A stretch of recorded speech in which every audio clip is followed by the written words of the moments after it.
Being wealthy or poor is a decision, not a consequence of fate, luck, or accident. You need to learn about, comprehend, and put the secrets of financial independence into practice if you want to be prosperous. And for that, you need the right knowledge. As a wise man once beautifully wrote, knowledge will forever govern ignorance, and a people who mean to be their governors must arm themselves with the power which knowledge gives. James Madison. What are these two excellent financial books then? 1. The Richest Man in Babylon. A lot of people wonder why it is easier for some to be rich while others struggle to make ends meet, wonder why it seems heaven favors some over others, and wonder why some have to live a luxurious lifestyle while others have to work their asses off before they could cater for their needs or put food on their table. The Richest Man in Babylon seeks to give the reasons why that happens in our society. This book was written by George S. Clason and published way back in 1926. Though it sounds like an ancient book, don't let that fool you, because the lessons contained in this financial book are as relevant today as they were back then. This book contains the success secrets of the ancients, coupled with fascinating and informative stories that set you on a sure path to prosperity and its accompanying joys, and also offer you an understanding of, and a solution to your financial problems that will guide you through a lifetime.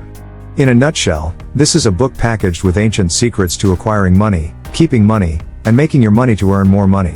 We are confident that this book will transform your financial life for good just as it did, and is still doing for many of us. Last, but not the least.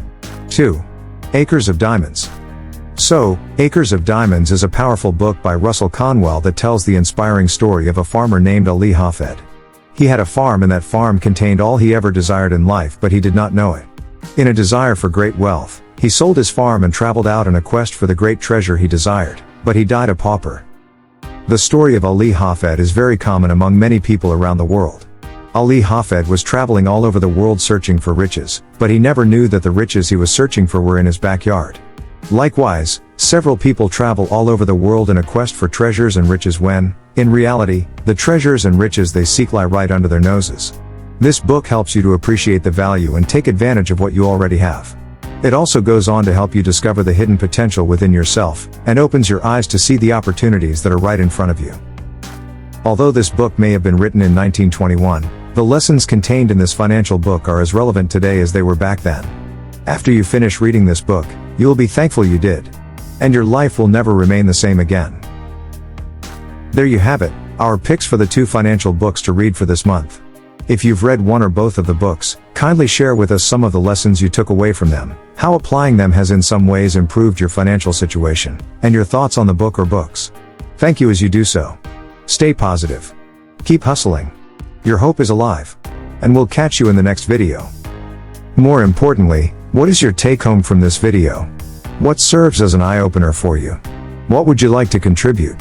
Answer below in the comments box. And many thanks for watching. Make sure to boop the like button, so it can help the algorithm, and spread to even more people. However, don't forget to subscribe to our channel. And also click on the bell and turn on the notification, so you don't miss any updates from us. Remember, we love you.